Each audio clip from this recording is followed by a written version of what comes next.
Welcome back to Spooky Stories, Unexplained Encounters. Today, we'll be covering one of my favorite cases, the Allagash Incident. August 1976.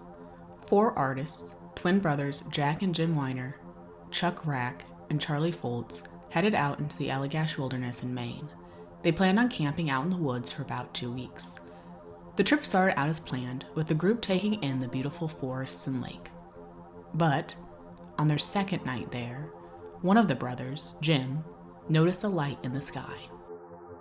In the Unsolved Mysteries episode that covered their case, Jim is quoted as saying, "It was just floating above the treetops, didn't seem to be moving in any direction, and I looked at it through the binoculars for maybe 15 seconds, 30 seconds, and it suddenly just winked out from the outside edges inward. I mean, it literally just went whoop, like that, and it was gone. There was something about this thing that left me with an odd feeling that wasn't quite right, but I really didn't dwell on it." The group continued on with their trip. 2 nights later, next to Big Eagle Lake, they decided to embark on some night fishing.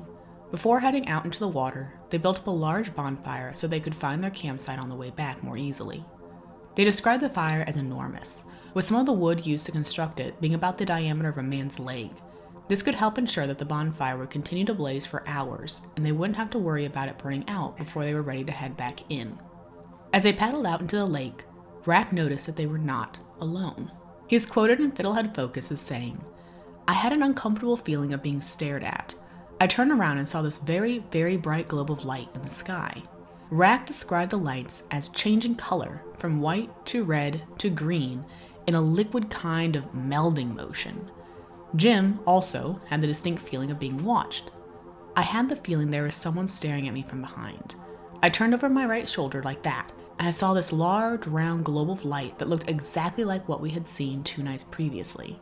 It had this rolling effect to it, like a miniature sun, very, very bright. It lit the treetops up like daylight, and it was absolutely silent." Red, white, green lights flashed from the craft.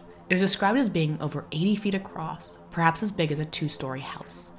After staring at the light for several minutes, the team decided that they wanted to get the craft's attention. Charlie is reported to have picked up a flashlight and started flashing at the ship, blinking out SOS. What happened next occurred quickly.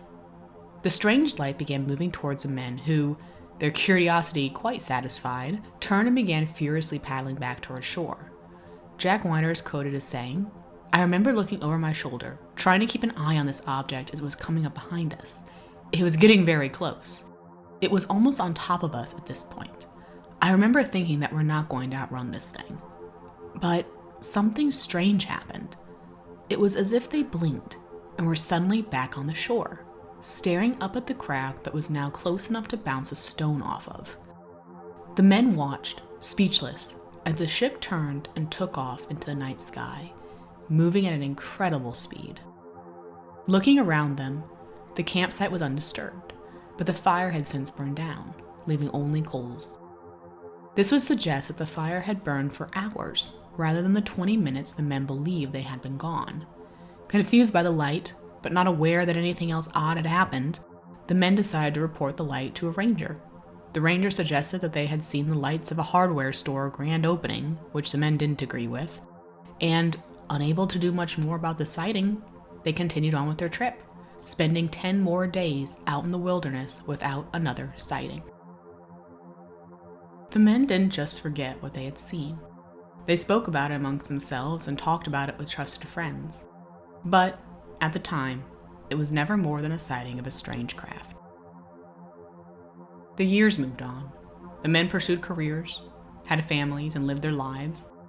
Well, at least one member, Jim, continued to think about the UFO, and he was starting to have seizures, then nightmares. He's quoted as saying, "I was starting to have nightmares, really terrible nightmares that I could not explain. I found myself in a very brightly lit room. I had no idea where I was or why I was there. To my left, I could see my brother Jim, Chuck Rack, and Charlie Foltz sitting on some type of bench, and they were all naked. I was wondering why they weren't helping me because I felt like I was in danger. And while I'm trying to figure this out, I noticed this figure, or a dark shadowy type figure, emerging from this light, this bright light in front of me. I would wake up sweating and breathing heavily and just in a state of terror and shock. At first, Jim only shared this information with his wife, but he did eventually reach out to his brother Jack. To his surprise, Jack was also having nightmares. He's quoted as saying, "There were always certain elements of the dream that were the same. Some type of creature, being helpless, being violated was a feeling I often woke up with." But this isn't all. According to the Tampa Bay Times, Jim began attending UFO conferences, trying to see if anyone else had experienced what he experienced that night. At one such conference in 1988, Jim met Raymond Fowler. Fowler was a significant figure in the UFO world, having written multiple books on the subject of UFOs and UFO abductions. He is also the director of scientific investigations at MUFON, or Mutual UFO Network. Upon meeting, Jim shared his story with Fowler, explaining what had happened to him and his friends that night in August. After talking, Fowler got in touch with the other members of the group and invited them to undergo hypnotic information regression in 1989. They all agreed. One after another, the men underwent hypnosis. The Unsolved Mysteries episode on this case included frightening transcripts of these sessions.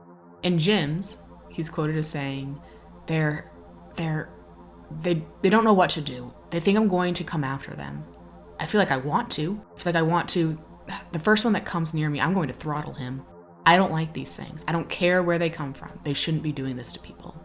Jack, they're right there. Their face is right in my face. I don't know why. I don't want to know. I don't want to know what they want. They're saying things in my head. They're saying, don't be afraid. They say, do what we say. Just do what we say. Charlie, it's like a doctor's office. I get that. It's cold like a doctor's office is cold. They put the panel over your chest, then they scrape your arms and your chest and your legs and thighs. We shouldn't be here. I just kept thinking, I want to be back in the canoe. Chuck, I see some sort of device on him. They've got this looks like a silvery, it looks like it's got curves on it. It's almost like it sucks something. He's got his head tipped way back. It's almost like he's in pain. We can't help him. All we can do is watch him. Each man remembered a terrifying experience with whatever had been on the craft they encountered that night. But what exactly did they encounter? What they believed was that they had been sucked up from the lake and into the craft, which was sterile and cold, much like a surgical room. They recalled their captors as being bug-like, or at least having bug-like eyes. Based on their drawings, the creatures were humanoid with large black eyes and beak-like mouths, 4 fingers, and droopy skin, each wearing some sort of suit. The creatures spoke to the men telepathically, encouraging them to undress and be examined. The men described feeling paralyzed, only able to watch the events that unfolded before them. They described watching the creatures push a device with a long tube into Charlie's chest through his ribs, the goal of this unknown to the watching men. After the creatures had completed their examinations, they sent the men back down to the canoe below and somehow dragged it back to shore. From there, the men were back to what they had originally remembered, standing on the shore, looking up at a bright, glistening craft. After these recountings, Fowler went on to write a book called The Allagash Abductions, which, as many UFO encounters do, blew up. The 4 men, now known as the Allagash 4, went on several different shows, like the Joan Rivers Show, sharing their tale, their case quickly becoming famous. But did this event ever actually take place? Is there any proof? Perhaps the biggest skeptic of this encounter is one of the men themselves. In 2016, Chuck Rack came forward to announce that the event did not happen. In an article by Fiddlehead Focus, Rack is quoted as saying, "The reason I supported the story at first was because I wanted to make money." He also claimed that he did not have any flashbacks or visions during his hypnosis, even though he had previously claimed that he did. According to Rack in this same interview, "We were compelled to stay together, all speculating that this thing could go into the millions of dollars for each of us," Rack said. "We made very little." But Rack won't go so far as to call it a hoax. He still stands by seeing the craft.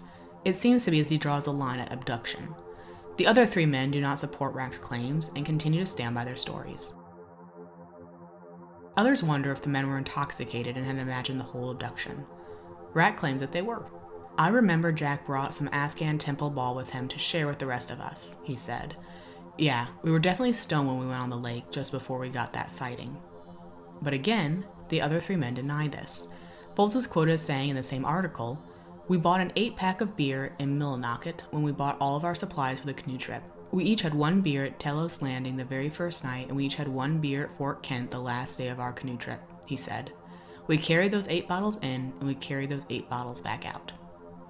This case is challenging, as one of the main witnesses has since turned his back on the story, which, of course, easily leads one to believe that it must have been a hoax. But Rack does not deny the craft. For that reason alone, questions still linger. Exactly what happened that night in August may always be a mystery. 3 out of the 4 men believe that they were abducted by aliens. The 4th believes that they were not. No concrete evidence exists and no additional witnesses, leaving us to either agree or disagree with our narrators. Even though the Allagash abduction is rife with questions and doubts, the story itself still intrigues, which is why it remains one of my favorite UFO encounter stories.